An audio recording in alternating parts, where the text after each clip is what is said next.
Hello students, आज हम sentence correction करेंगे पार्ट 3 और देखते हैं इसमें आगे। तो जो इसमें पहला हमारा जो सेंटेंस है वो है many of my friends wish to come here today but none of them arrived yet. मतलब मेरे बहुत सारे दोस्त आना चाहते थे लेकिन कोई भी अभी तक नहीं आया। तो बच्चों, जब भी सेंटेंस में आप याद रखिए येट का प्रयोग होता है तो उस सेंटेंस में हम लोग हैज या हैव का प्रयोग करके वर्ब की थर्ड फॉर्म रखते हैं।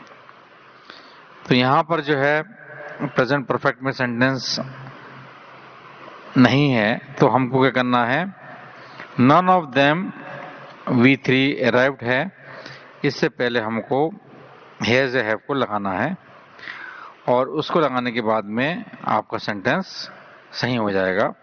तो इस तरह से होगा बच्चों, many of my friends wish to come here today but none of them has arrived और have arrived yet.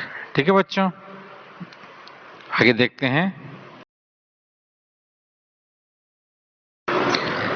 Next sentence है हमारा बच्चों, before the alarm had stop ringing Vera had pulled up the shade, no error. बताइए इसमें no error तो आपको ऐसा तो नहीं है इसमें नो एरर नहीं हो। सेंटेंस कई ऐसे भी होते हैं बच्चों जिसमें हम एरर नहीं भी हो, लेकिन इसमें से हमको बच्चों एरर हमको दिख रही है और वो ये दिख रही है कि हमारे पास perfect had plus V three के दो सेंटेंस आपको दिख रहे हैं। एक ऑप्शन नंबर बी में before the alarm had stop ringing और वीरा हैड पुल्ड अप। तो बच्चों आपको तो मालूम ही है कि जो पास्ट परफेक्ट होता है हमारा वो पहले एक्शन के लिए होता है और मतलब पास्ट के लिए, और उसके बाद में जो सेंटेंस आते हैं वो पास्ट सिंपल में बनते हैं। तो यहां पर भी ऐसे ही होगा बच्चों।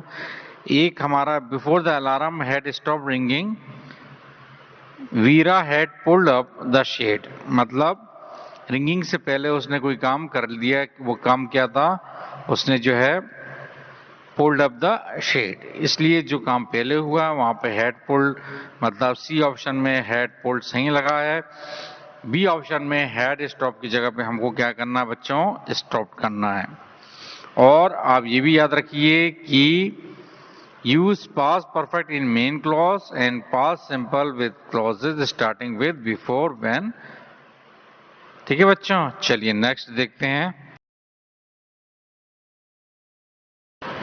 It is about time you have taken your children to school. It is about time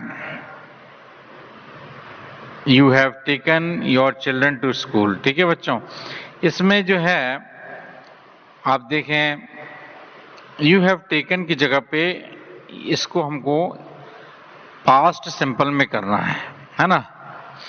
तो आप हमेशा याद रखें कि जब भी इट इज टाइम या इट्स हाई टाइम या इट इज अबाउट टाइम इस तरह के आते हैं सेंटेंसेस, तो इसके बाद में जो हम यूज करते हैं बच्चों वो सिंपल पास्ट में यूज करते हैं।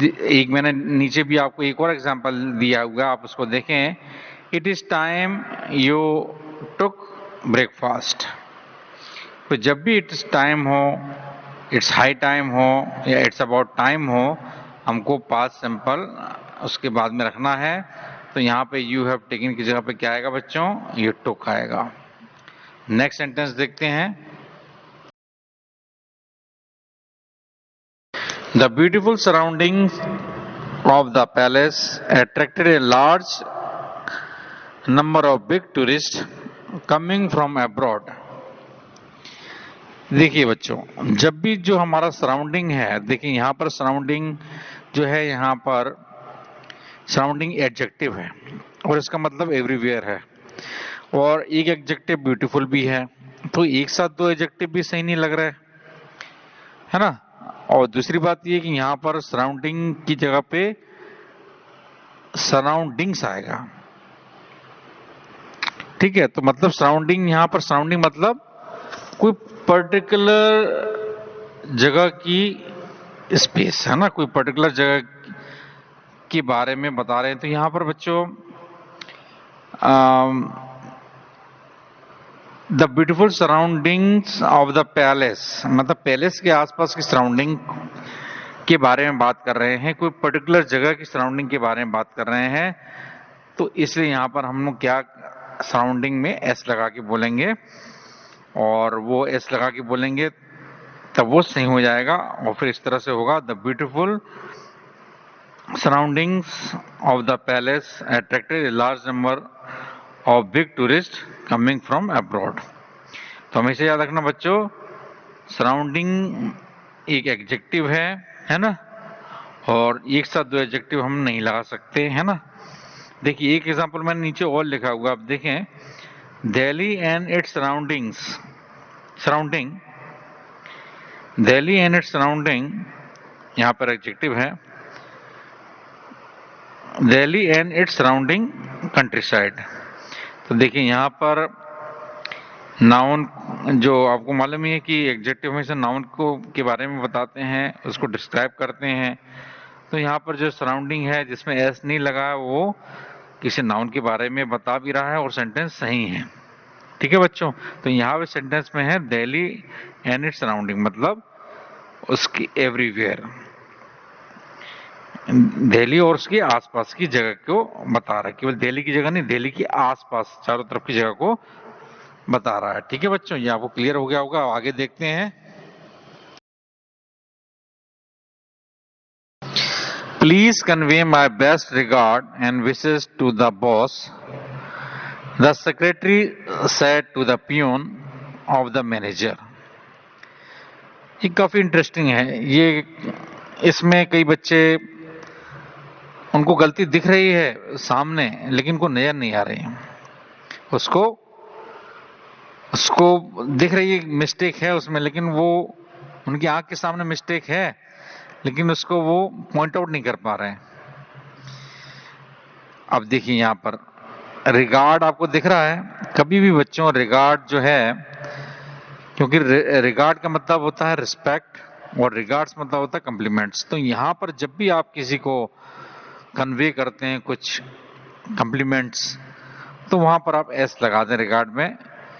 तो ये इस तरह से हो जाएगा, please convey my best regards, है ना। जब भी आप किसी को बेस्ट विशेस दे रहे हैं तो वहां पर रिगार्ड में एस लगा के बोलिए, regards and wishes to the boss, the secretary said to the peon. Secretary ने किससे कहा? पियून से बोला कि भाई मेरी भी रिगार्ड्स विशेस दे देना, किसको? बॉस को। और यहां पर आप देखेंगे कि जो हमारा सेंटेंस है इसमें इसके अलावा सेक्रेटरी के आगे द लगा हुआ है, ये भी सही है।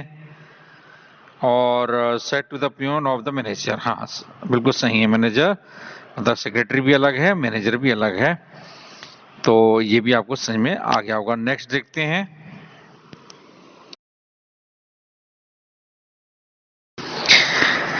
he is the best artist of the time but unfortunately least recognized। देखिए ही इज पार्ट ए में कोई मिस्टेक नहीं दिख रही, द बेस्ट आर्टिस्ट इसमें भी सुपरलेटिव के आगे द लगा हुआ है, कोई दिक्कत नहीं। गुड, बेटर, बेस्ट 3 फॉर्म होती है, आपको मालूम ही है। एडजेक्टिव की 3 डिग्री होती हैं और उनके सुपरलेटिव डिग्री के साथ में द लगा हुआ है, कोई दिक्कत नहीं है। Of the time but unfortunately, इसमें भी कोई दिक्कत नहीं है। हाँ, लीस्ट रिकॉग्नाइज्ड, अब देखिए यहां पर लीस्ट जो है इसके आगे भी अपन को द लगाना है, क्योंकि आपको तो मालूम ही बच्चों की कोई भी डिग्री होती है जो हमारा उनके आगे अपन मतलब सुपरलेटिव डिग्री के आगे तो अपन जरूर द लगा के बोलते हैं, वो यहाँ पर लीस्ट के आगे अपन को द लगा के सेंटेंस को सही करना पड़ेगा। ठीक है बच्चों, आगे देखते हैं।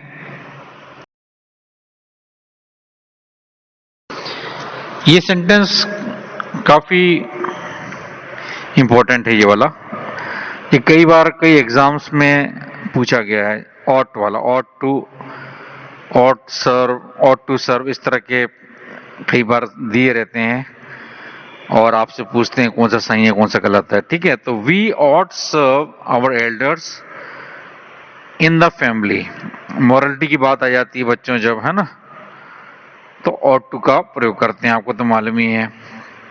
मोरल ऑब्लिगेशन के संदर्भ में जो नैतिक, हमारी नैतिक जिम्मेदारी क्या है, हमारे देश की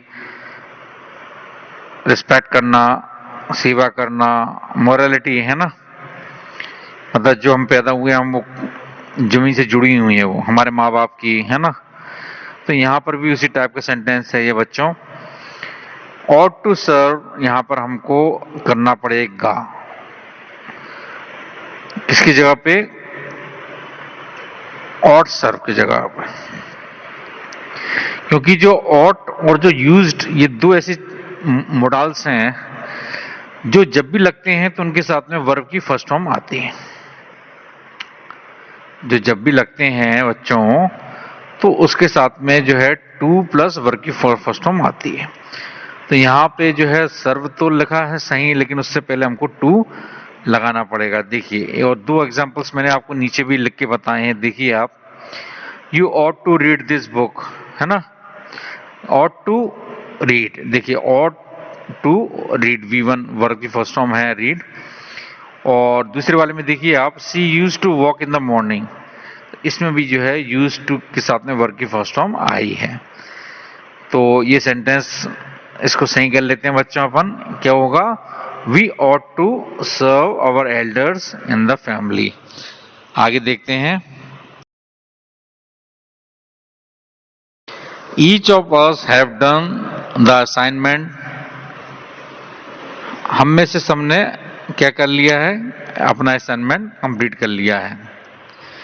ठीक है बच्चों, अब देखिए कोई भी सेंटेंस में जब भी ईच है ना, ईदर, नाइदर, है ना, आपको मालूम ही है कि जब ये सेंटेंस में आ जाते हैं तो जो वर्ब जो होता है वो सिंगुलर यूज होता है ना, लेकिन जो नाउन यूज होती है वो प्लूरल होती है। तो अभी हम नाउन की बात नहीं कर रहे हैं, अभी हम वर्ब की बात कर रहे हैं। तो ईच है, ईच आ गया है तो ईच ऑफ अस के बाद में हैव डन नहीं आएगा, हैज आएगा, हैज डन आएगा।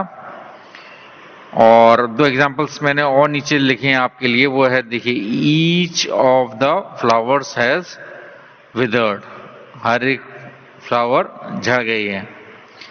और each of them has come. तो हमेशा याद रखना बच्चों, ईच के बाद में जो वर्ब इस्तेमाल होगी वो सिंगुलर इस्तेमाल होगी, और जो प्लूरल इस्तेमाल होगी वो जो नाउन इस्तेमाल होगी वो प्लूरल होगी। ठीक है बच्चों, आगे देखते हैं।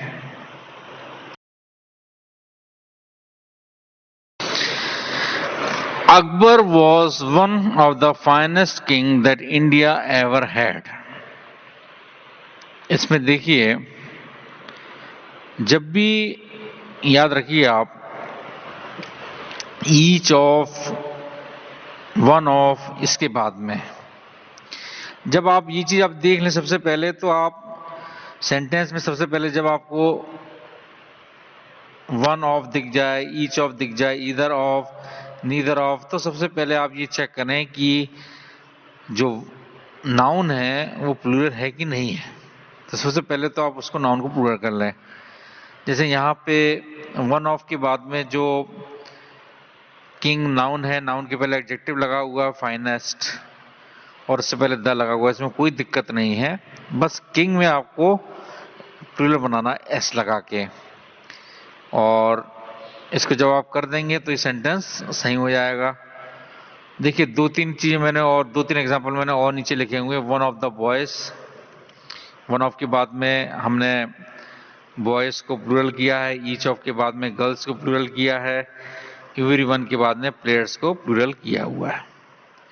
तो हमेशा याद रखिए कि after one of, each of, either of, neither of, every one of, each one of, any one of, इसके बाद में अगर कोई नाउन आएगा तो वो हमेशा प्लूरल होगा। ठीक है बच्चों, आगे देखते हैं। He didn't approve of his son raising stupid questions and thereby vexing the teacher. तो यहां पर आप देखिए, इसमें ये बहुत इंपॉर्टेंट क्वेश्चन है, ये बहुत इंपॉर्टेंट क्वेश्चन है। इस बिल्कुल इसी से मिलते जुलते क्वेश्चंस अक्सर बैंक में पूछे जाते हैं, बैंक में, डिफेंस में, नेवी में, क्योंकि ये वाला क्वेश्चन ये समझ लीजिए जिरंड से रिलेटेड है ये क्वेश्चन, और ये 101% जरूर पूछा जाता है, इसी से मिलता जुलता। हमेशा याद रखें कि जब भी जिरंड, देखिए अब जिरंड के बारे में आपको यही बताऊंगा छोटे में कि जिरंड हमारे क्या होते हैं, वर्बल नाउन होते हैं। तो यहां पर आप देखेंगे फर्स्ट पार्ट में ही डिडंट अप्रूव, कोई दिक्कत नहीं है, सब्जेक्ट है, वर्ब है और कंप्लीट है, कोई दिक्कत नहीं। ऑफ इज सन रेजिंग है ना, ऑफ इज सन रेजिंग, यहां पर जो है आप देखेंगे कि हम लोग जब भी सन के साथ में, है ना, सन के साथ में एपोस्ट्रोफी एस लगाना पड़ेगा, ऑफिस सन्स, है ना। क्यों? क्योंकि बच्चों इसके आगे हमारा रेजिंग आ रहा है। रेजिंग क्या है? जेरंड है। वर्बल नाउन होते हैं ना, वर्ब और एक आईएनजी वाले जो होते हैं, जो सब्जेक्ट के रूप में भी आ सकते हैं, ऑब्जेक्ट के रूप में भी आ सकते हैं, उनको अपन जेरंड बोलते हैं, है ना। कंप्लीमेंट ऑफ ए वर्ब भी होते हैं, सब्जेक्ट ऑफ ए प्रीपोजिशन होते हैं, ऑब्जेक्ट ऑफ प्रीपोजिशन होते हैं, है ना। तो ये हमारे जो है यहाँ पर जिरंड रेजिंग है, और जब भी बच्चों जिरंड आता है तो हमको उसके पहले हमको क्या यूज करना है, क्या यूज करना है? Positive case. तो यहां पर हमको पॉजिटिव केस बनाने का नियम आपको मालूम ही है, एपोस्ट्रोफी लगा के भी बनाते हैं, और कुछ ऐसे शब्द होते हैं, योर्स है, हर है ना, जो अपने आप में ही पोजीशन शो करते हैं। तो यहां पर हमको बच्चों एपोस्ट्रोफी लगा के, सन में एपोस्ट्रोफी लगा के बोलेंगे, तो इस तरह से हो जाएगा, he did not approve of his sons raising stupid questions and thereby vexing the teacher। ठीक है बच्चों, आगे देखते हैं। The principal asked the girls to return to the hostel before the sunset। Principal ने बोला किसको? गर्ल्स को, कि भाई आप जो है सूर्यास्त से पहले हॉस्टल को आ जाएं। तो यहां पर बच्चों सनसेट के पहले हमको द नहीं पुट करना। ये आप नियम दिमाग में रखें कि हम लोग को बिफोर और after dawn, daybreak, sunrise, sunset, noon, night, इनके पहले बाद में हमको द का प्रयोग नहीं करना। ये एक रूल है जो आप दिमाग में रख लें। और कई बार सेंटेंसेस में इस तरह के भी एरर होते हैं, और कई बार ग्रामेटिकल एरर भी होते हैं। तो ये इस तरह से हो जाएगा, the principal asked the girls to return to the hostel before sunset. आगे देखते हैं। The man is the only creature that is endowed endowed with the power of speech. बच्चों आप याद रखें कि जब भी हम मैन का प्रयोग पूरी जाति का बोध करने के लिए करते हैं तो उसके आगे हमको आर्टिकल नहीं रखना। तो यहाँ पे द के आगे, मैन के आगे द नहीं आएगा। मैन इज मॉर्टल, मनुष्य नाशवान है, मतलब सब मनुष्य के बारे में बात कर रहे हैं एज ए होल, है ना, किसी पर्टिकुलर मनुष्य के बारे में बात नहीं कर रहा है। जितने भी संसार में मैन है, पूरे मैन की जाति है ना, man is a social animal या man is the crown of creation, सब में हमको द नहीं लगाना जब भी आप पूरे मानव जाति का बोध कर रहे हैं तो द का प्रयोग नहीं करेंगे मैन के आगे। लेकिन बच्चों काउंटेबल, अगर ये इसका फॉर्म देखिए नीचे लिखा है ना, but if it is used in the form of a countable noun then it does take a और एन, है ना। और लेकिन जब हम इसका प्रयोग काउंटेबल नाउन के रूप में करते हैं तो इसके आगे हम ए और एन का प्रयोग कर सकते हैं। जैसे man is a man of, Ram is a man of honour, और and if man is used for a particular person then we can use the. और वहीं पर ए और एन के साथ साथ हम अगर किसी मैन को डेफिनेट कर दें तो द का प्रयोग लगा सकते हैं। जैसे the man who was killed was a musician, जो आदमी मारा गया वो कौन था, म्यूजिशियन था। तो अगर आप किसी पर्टिकुलर मैन के बारे में बात कर रहे हैं जो खत्म हुआ तो आप द का प्रयोग कर रहे हैं मैन के आगे। लेकिन अगर आप ए मैन बोलते हैं मतलब कि कोई भी आदमी, है ना, कोई भी आदमी के बारे में बात कर रहे हैं, कोई पर्टिकुलर आदमी अगर नहीं है, कोई भी आदमी जनरल, तो आप ए मैन। लेकिन आप पूरे मानव जाति का बोध कर रहे हैं मैन से, तब उसके आगे कोई भी आर्टिकल नहीं आएगा। Thank you.